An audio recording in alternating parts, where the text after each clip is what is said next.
Hi, Rafael. Hey, Pauline, how are you? Hey, good. Where are you calling from? I'm calling from actually from my office in Israel, based in Rosh Hashanah. It's a small city near Tel Aviv. It's about 10 minutes drive from Tel Aviv, the major city of Israel. Oh, Uh, nice. Sitting in my office, end of the day. It's a great time for a chit chat, right? Yes, it Talk is. about So, Amazon. yeah, end of the day for me too. Usually it's a little darker here than Yeah. usual. Yeah. I was looking you up on LinkedIn a little bit. Let me share that screen with you. Here you are. Well, that's nice. So I see you have a beautiful LinkedIn background picture. It's really nice. So it's like immediately you can tell what your business is about. And, I see that it's shipping, freight and sea shipping. I Yeah. love this topic of sea shipping. I wrote this long, long article about sea Oh, shipping really? on my blog. There was a time when I was adventurous enough to try to do everything myself, like step by step by step, and eventually I realized it was so hard. So I have this 15,000 word article that I wrote how I shipped to Nice. Amazon by sea, You and know, it's when I had time, I used to write a lot of content. yeah, it's Actually, like the only long article I wrote. Yeah. oh, It's been a while. it's really descriptive, right? Pictures and and everything. Yeah, so there were all kinds of issues. Like, I had to choose which port is gonna be when I'm estimating, asking for quotes. So US LAX or US LGB, and then I googled how far they are from each other, like 10 minutes. you know, like all these things you don't know, before you do it. Oh my god, there was so much stuff. Oh, Basically, I am that's a saying nice adventure. yeah, like I had to deal with so many reps, and this was very, very difficult. So I see that you are related to do something to do with shipping, and the name of your company is Unicargo. So are Mhm. you a freight forwarder then? Yes, let me tell you, give you a little brief. So, I've been dealing with international freight forwarding, international trade actually since I was 21, 22. That's more than 10 years ago. And in 2015, I started Unicargo, started alone. And after being some years in the freight forwarding industry, doing traditional shipping, ocean, air, but for non e-commerce businesses, I found out that there was a very big gap, a void in the market for a freight forwarder or logistics company who talks e-commerce, understand the client needs. Again, back in the days, I'm talking about almost 5 years ago, there was almost no company who really understood an Amazon seller, like a foreign Amazon seller, that he needs to ship his products from China or from India or from Thailand or Korea or whenever, Cambodia, to the United States, to Europe, to Canada. And most of these sellers, foreign sellers, doesn't have an IOR. They doesn't, IOR is an importer of record. They are not, they don't live in the States. They don't have a social security number. They don't have an LLC. They're just starting or they are started and they need help with importing the products. They have no clue about import regulation, what is allowed, what is import duty, how much they're gonna pay when it's get there, how do they get their products shipped, whether they need it by ocean, by air, by express.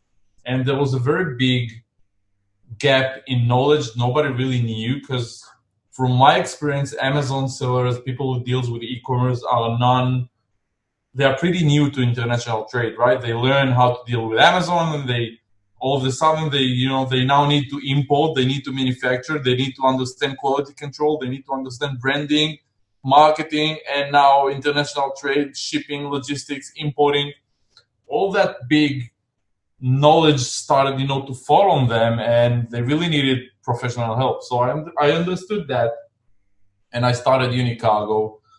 Started alone. Today we are over 60 employees around the world. 40 of them, 60? That's 60? 60, yeah, 60, yeah. Wow, that's a lot. Okay. Yeah, we kind of became very big compared to other freight forwarder that is dedicated to Amazon. Mhm. We are based in Israel, but we really don't deal with any imports to Israel. All we do is country to country. We're Amazon based basically. So we do a lot of imports to Japan, to Australia, to the States, of course. The United States is our biggest market, Canada, Europe, United Arab Emirates, Dubai, where we provide full service of, shipping door to door, import, import of record service. If you need to import to Dubai, we can act as your import. If you need to import to Australia, you don't need to actually open an Australian business. You can use a freight forwarder who understands e-commerce, and he can give you that service of acting as the importer for your product, delivering it to Amazon. We have our own offices in China. We have almost 17 people working in China. We're headquartered in Shanghai, and we have another Shenzhen office. We have office in Italy and Germany, and in the United States, of course. But the operational base is in Israel. All the headquarters are based in Israel, and we have all these small branches, except from China, which is a big branch. And what about Mexico and Japan? Do you ship there? Yeah, we ship to Japan. We can act as the importer of record in Japan. We don't do Mexico. Mexico is one of the hardest countries to import into. Yeah, you gotta have your own company in Mexico. You gotta have your own customs broker in Mexico. It's very, very hard. And compared to the market size, it just doesn't worth to deal with it for us, because volumes there are really, really small. It's not like the US where you have major volumes. Japan is getting bigger. Australia, people are trying it because it's easier, so volumes are nice there. Europe, bigger volumes. Canada, bigger volumes. Mexico stayed very, very small and very, very hard regulation-wise. So we just say, hey, it just doesn't worth it for us. So we kind of kept Mexico aside. So basically, we deal with every country where Amazon has shipments into, except Mexico. Japan is, people really love Japan. We started shipping more and more, and if I look at the number, we see increase of about 20 to 30% year on year, on volume going into Japan. I guess because the market, Japanese people are very known for their e-commerce. E-commerce is very well known in Japan. People love e-commerce in Japan, and people buy online a lot. And the market, it's not as saturated as the US. So if you have a good product, you can succeed very nice in Japan, and it becomes a very nice marketplace for you. So yeah, we invested a lot in Japan. We give a lot of compliance regulation services. For example, you have toys or something to import to Japan, or cosmetics. We're gonna help you. We're gonna tell you exactly what documents you need, what test reports you need in order to import to Japan, and we're gonna act as your importer in Japan. And we're gonna do the whole thing, from picking up your cargo from China or from the States or from wherever you manufacture or buy your products. We're gonna pick it up from wherever it is, and we're gonna ship it, whether by ocean, by air, express, any type of shipping you need. We will do it into Japan, including acting as the importer for your product. And the same goes for basically every country where Amazon operates, except Mexico. In my audience, we have a lot of beginner sellers who are just thinking of selling on Amazon, or just thinking. And usually freight forwarding and shipping is like you're just so scared of that topic. Black hole. It's a big black hole. You're just like so much information, you get lost. And so once they work, like I've discovered through the pain and suffering that it's the easiest thing to work with freight forwarder. And then the one I work with right now, I just email them that I have a shipment, and then they deal with everything. And I just email me when it's ready. So how much of a touch points you have with your customers? Like what's the process like once I establish the relationship with you? How do I make an order, and what other things you will ask from me? That's a very good question. I guess you build a relationship with your freight forwarder. It's like you have a lawyer, or you have a graphic designer. You build a relationship with them. They get to know what you need, what kind of services you need, what kind of services you're after. They get to know your products. They know your regulation. They know your supplier. So things can become automatic very fast. For example, as you said, you just contact them. You have an order.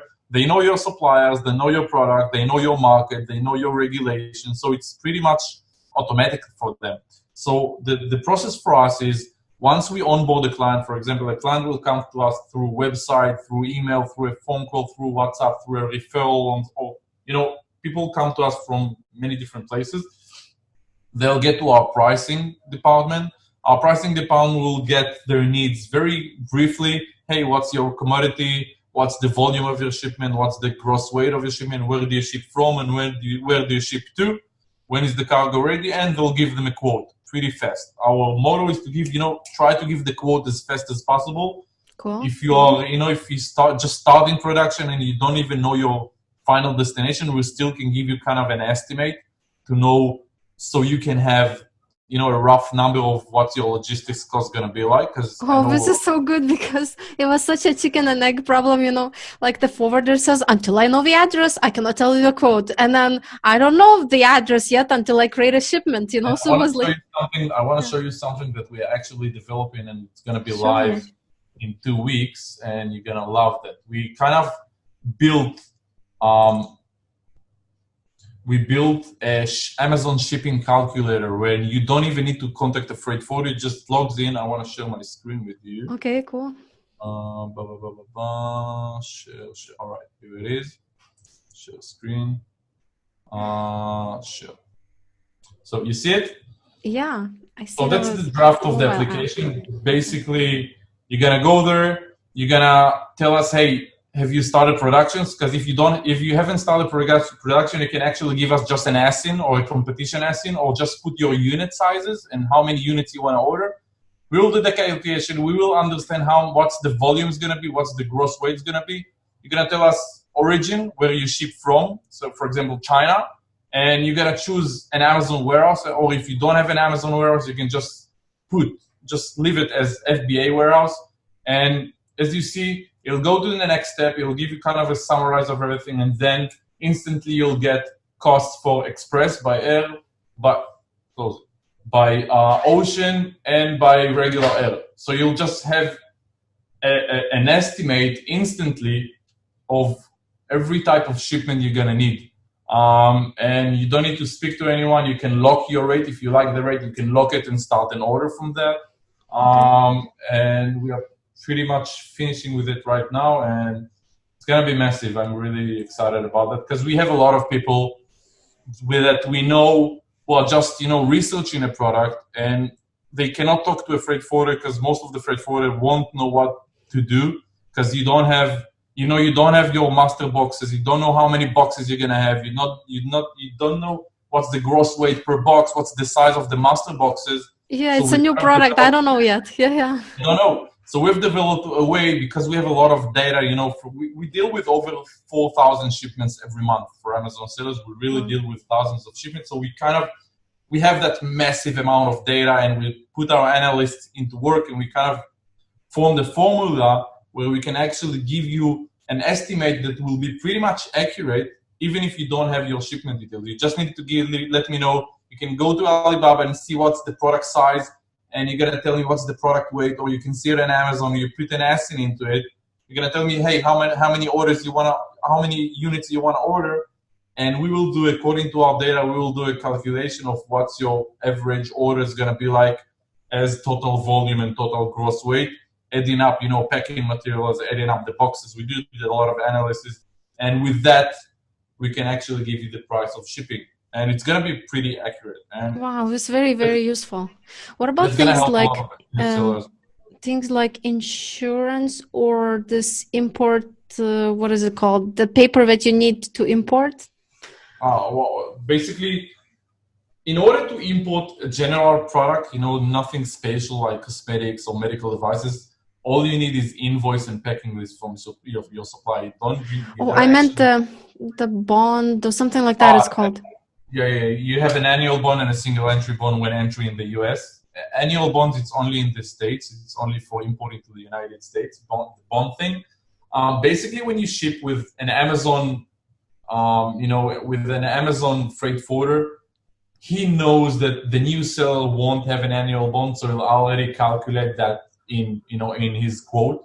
Again, if you know Amazon, if you know that business, we all know that a new seller, 90% of the time, he won't even know what bond means. So he'll probably won't have an annual bond. So we got that into account, and it's already included in that price.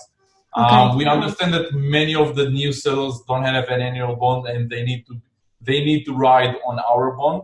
All right, we have a brokerage license, and we can actually legally import on under our bond for our clients, on behalf of our clients. And if it's a big client, we'll probably use an annual bond. We'll issue an annual bond for him, because that's the right thing to do. So you become an importer of record instead Yeah. of me? That is very good, because then I can hide my supplier information, you know. You can hide your supplier information. You don't have to pay for an annual bond. You don't have to pay for a single entry bond as well, because it's already under an annual bond. So it saves a lot of costs. It simplifies things for new sellers. But we actually, if you're a bigger seller, we actually prefer that your product would be under your bond, because that's the right thing to do. You know, when you're a big seller, and everybody, you know, today look up at doing an exit, selling their business sometimes. So you really want to have all your documents, all your shipping documents, because when somebody will want to conduct a due diligence to check your business, to value how much it's going to worth and how much he needs to pay in order to buy your business, he will want to see your shipping documents and how many import duty you have paid, what's the value of your shipping declared to customs. So once you grow big, we actually push people in order to have their own bond and import under their name. It's the right thing to do. Back to your question on how the process goes. So once a client comes, he goes into our pricing team, he gets a quote. Once he's happy with the quote, he wants to go on, then he'll go into a customer success manager, or a one contact, as we call them. He'll schedule a phone call with him, and he'll greet him. Hey, thank you for choosing our services. My name is blah, blah, blah. I'm going to handle your account. And he'll start asking him questions about his business. What's more important for you? What do you need? Faster service, slower service? Are you more concerned about price? Are you more concerned about speed? He'll learn about his products. He'll tell him, hey, for this product, you need this and that. Or for this product, you don't need this and that. And he'll take all the details of his supplier. He'll contact his supplier, and it kind of makes things, you know, much easier for him. As you said, for his next order, that guy, he'll go there, you know, the client will go directly to his customer success manager instead of going to the pricing team, and he already knows his suppliers, he already knows his product, he already knows what he shipped before, how much he paid before, so you can actually give him that same service, or he'll basically start to learn his needs, you know, shipment by shipment. As you said, it's building a relationship. The more shipments you do, the more you get to understand, know your freight forwarder, and we get to know more about the client. So today, most of our regular clients, it's all automatic. You know, they already know their quotes. They already have their price list. For our biggest clients, we build their price list, so they have set prices. They don't even need to ask for prices. Just go, hey, take it from Shendy, or take it from, take it from this guy and ship it to Amazon, Los Angeles, and, you know, it's done. They get automatic updates. They get a login into our system where they can see all their shipments online, what's the status of each shipment. The documents are directly in that system. So it's a pretty easy process once you become a regular client. What about the prices? You know, with my current forwarder, I sort of started trusting them, and I don't get other quotes at all. I just trust her. I know that in Q4 they rise a little bit. And so what are general seasonal tendencies? Do prices change a lot through the year? Is it really more expensive in Q4? Yes. For example, prices of shipping are affected by supply and demand. All right, there are much bigger demands in Q4, and even before Q4, like you start in September, the bigger demands coming, you know, higher, and that's why prices are going up. Air freight today in China, we're looking at end of November. Air freight in China will change every single week. All right, so the price in China for air freight will probably change every single week during this day. Ocean freight, it's pretty stable. The change velocity is every 2 weeks for ocean. Whether it's a full container or less than container, shipping line will update the rates every 15th of the month and every 1st of the month. That's where rates will be updated according to fuel. They call it GRI, general rate increase, if they want to increase. And if it's going to be a decrease, they'll just decrease it. Okay. So air can change, you know, during really peak season, like before Chinese New Year, January, 15th of January, rate for air freight will change every single day. It's that hectic. Shipping line will still keep on changing every 2 weeks, but on ocean for during peak season like Q4 and before Chinese New Year, it's not about the price, it's about the space, to get the space on the ship. Sometimes people, there are times like before Chinese New Year start, like middle of January, where it's not even about price. We sometimes will say, hey, don't talk about price. Let us find the space first, because there is no space to go out of China. So wow, that's high demand. Things can awesome. get very hectic during, really peak season. For us, Chinese New Year it's the biggest peak of all. It's much bigger than November or October. December. For us, December is after the peak season, because people don't ship by ocean in December because they'll be late for Christmas, right? It won't arrive anyway. So for us, peak season starts in October, because that's where the big shippers are shipping. And bigger shippers, the biggest clients are even shipping on August and September. Yeah, because I know it has to arrive it has to arrive October 5th or after in order to have good inventory performance index on Amazon. So yeah, we're all calculating for that date. Yeah, it's not only Amazon. We have clients selling on many different platforms, like on their own shops. And I don't know how, you have shopkeepers, so you probably know numbers, but we work with some of the biggest sellers in the world. We're talking about sellers sending 40 and 50 containers every month, selling 30, 40, 50 $1 million a year. So it surprised me every day. I get surprised by the size of this industry, and that selling community. It's just crazy. I see clients sending crazy amounts of cargo, and obviously they are selling it. And again, to be able to ship 50, 60, 70 containers every single month, full container loads, 40 high cube containers, you gotta sell a lot. I see same sellers. I mean, similar sellers I see on my app, right? Because I see people's accounts tick, tick, tick, tick. Some sellers, like in one day, he sells a profit, because I'm a profit app. So I know the profit makes like $100,000 profit a day. And that's every day, and that's a huge load on our server. And I just amazed, just like you said, every day I'm looking like, wow, some guys are really doing a good job with Amazon. Right. Yeah. It's just crazy. And I love to say that, it gives us, it shows us where this industry is going to. And, starting in 2019, at the beginning of the year, we started to develop more products. So, for example, we started our warehousing division, where we manage people's stock. People who doesn't want to send directly to Amazon, they want to send it to a warehouse, and from there maybe tip sent to Amazon whenever they need, or they work on Shopify, or they need a warehouse to keep it fulfilled to Walmart. So today we also manage warehouses. We have 6 different warehouses in the United States that we manage stock for people. We have a warehouse in Japan, in Australia, in China, of course. In Europe, Amsterdam is pretty big, UK. So we started to go into other aspects of e-commerce logistics, like fulfillment and distribution, reverse logistics. And the labeling. Prep. We do some prep. But mainly in the United States and the UK. We do prep. We do have a lot of reverse logistics, handling all these customers' returns, doing inspection for the returns, and keeping it back in stock, or sending them back to China to suppliers to get refunds and stuff like that. Because again, once you work with some of the biggest sellers in the world, they have more demand, more logistics demand, like warehousing, returns, and fulfillment. Lately, we started dealing with crowdfunding logistics, which is one of the most interesting topics I've ever seen.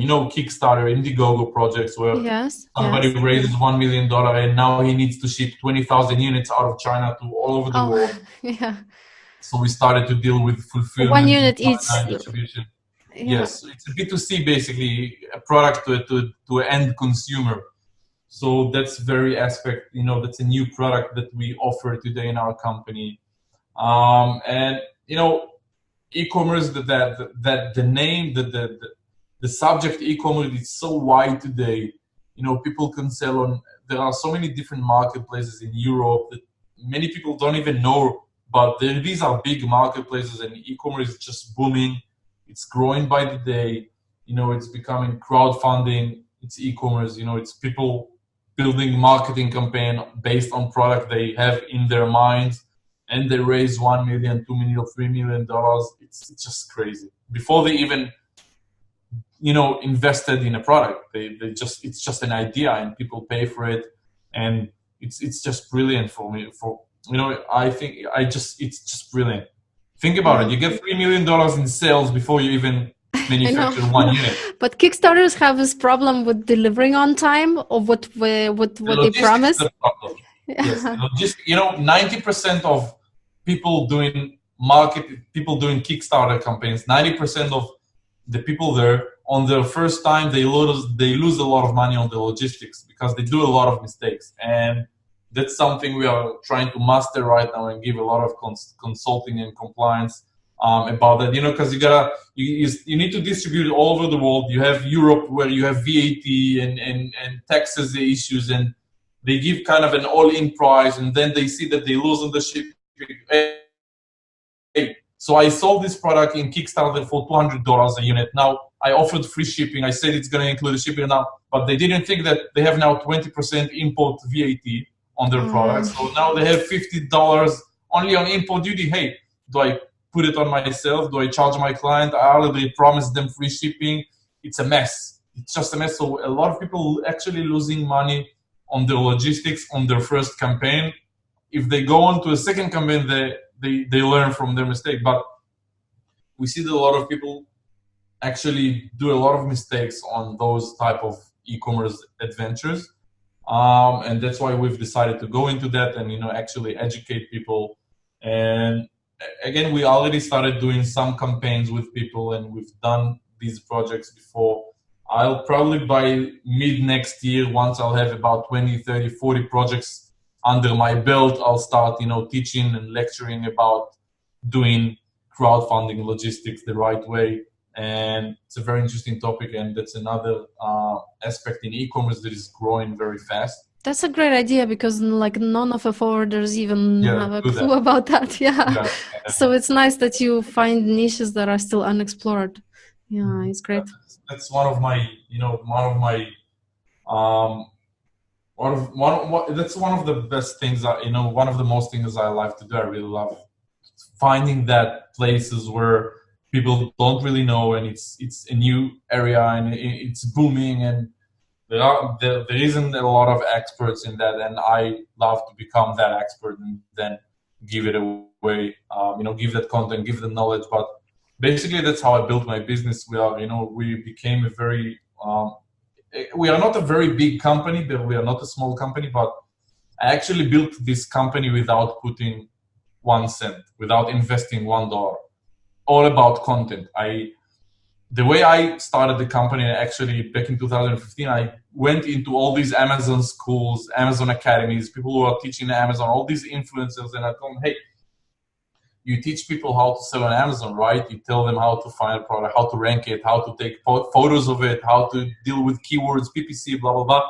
But you have no clue about international trade. You have no clue about ocean, air, import, regulation. Let me come to your course. I'll build you videos. I'll educate your clients. I'll do webinar. I'll do it for free. And they all loved it. And we actually have shipping modules on over 20 different Amazon schools and academies today, where we have content. So that gave us a lot of traction, a lot of inbound leads without spending anything except from our time giving value and content and teaching people. So basically we do a lot of videos on what is an ocean freight, what is Incoterms, everything related to logistics, because people don't really know it. And we go to these schools and academies and we actually enrich their content, right? We give them another free model. So we make their course much better. It doesn't cost them anything. And for us, it's a lot of very good traffic. So it's kind of a win-win situation, and that's how we build the company. Great strategy, yes. Proves that you are very smart. Great. I don't know, very smart. It just being in the right place, in the right time. 5 years ago, when this industry just started to, pick up and become, very, very big. And yeah, we were in the right time, the right place, doing the right thing, and being as the CEO of the company, that's what I try to educate my managers and my employees, about giving that value, because giving value, giving information, educating the client, it puts you in a place where they see you as an expert, and we have people referring other people to us because they have a very good service and they enjoy working with us. And I don't like to brag, but I think we are the biggest Amazon dedicated shipping freight forwarder in the world that are Western, that are non-Chinese. Chinese has much bigger companies because all the volumes are there, but I think today we are the biggest Amazon freight forwarding company, the Western company, right? And dealing with thousands and thousands of shipments every month, you're looking at, almost 100,000 shipments a year. So we've seen every possible problem. We've solved every problem. We've seen it all. We've solved it all. I've never sold on Amazon because I don't have the time. But I think from hearing all these clients, talking to all these clients, I know all about their problems. I know their business. I know about hijackers. I know about how hard it is in Amazon. I know about Chinese going in and killing the market. So we know everything. That's what we do all day long. We just talk to sellers, and bigger sellers and smaller sellers and huge sellers, and we are kind of they're psychologists where we heal their problems and we gotta help them with their problems. And you know how it is where you go out of stock, and it really can kill your business. So we've found all these methods and all these tricks and all these hacks to help them. And we are connected directly to Amazon systems, and we have our own team on Amazon, inbound team, to help with problems. And sometimes Amazon will lose your shipment, and we found ways to help within the system, within Amazon, to help our clients with that. So it's pretty, we kind of developed that skill dealing with the Amazon servers. So I think that's the secret of our success, actually, because that's what we do for a living, shipping goods for Amazon sellers. That's what we do for a living, and that's why we became so good at it. And I think that's why, that's actually why our company became successful. That's what we need as Amazon sellers. We need that type of thing, like just we close our eyes and everything is solved for us automatically. So how can people contact you if they want to work with you? What's the best way they can contact you? Well, just Google Unicargo. It's all there. You can log into our website, and we have a quote application where you can actually put your product and get we get it directly into our systems. And if you log into our website, you'll see here on the right corner on the top, get a quote, right? And just have get a quote. So you get into a page where you just put all your shipment information, and it goes directly to us, and then some of our pricing team will get back to you. It's nice. small. Not your option. This is great. I like that easier ways. Because sometimes we know that people don't really know, so we give them that way out of, hey, don't worry, we will help you with it. So okay, great. You'll put everything, and we'll just get back to you. And once we have more information, it's actually easier for us. Facebook, just search Unicargo on Facebook. We're pretty active there. We have a great blog posts, by the way. We put a lot of information on our blog. And LinkedIn, you can search my name. You can contact me directly. You can contact the company. That's, Posts in my groups.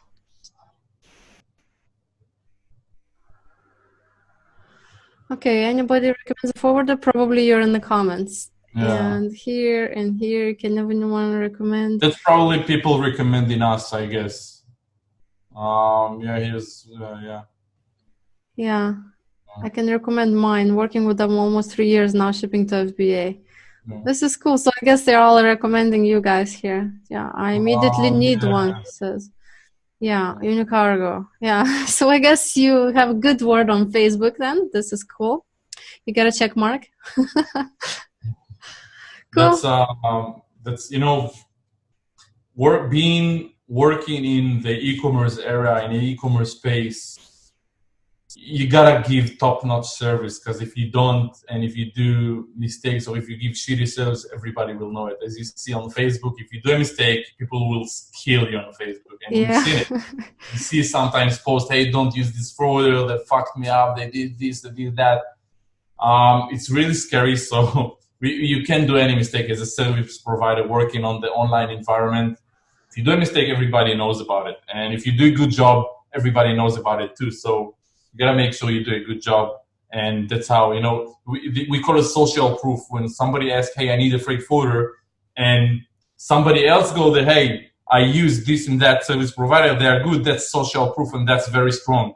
But if the forwarder goes, somebody looks for a forwarder, and if you know what's going on in the Facebook posts where people look for forwarders and all these Chinese freight forwarder, "Hey, I'll contact you. Use me. It's a bit. It's kind of become like a marketplace, and I don't really like that. So as a service provider, you can't really recommend yourself.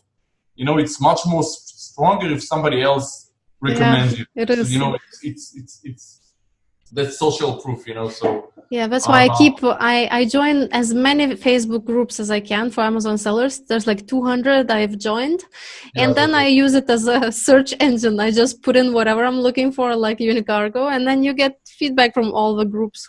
Who's saying what? This is not available on Google search. Cool. Well, thank you so much for coming to my show today. It's been very valuable. Thank you for having me. Thanks, Refael. Thank you, Paulina.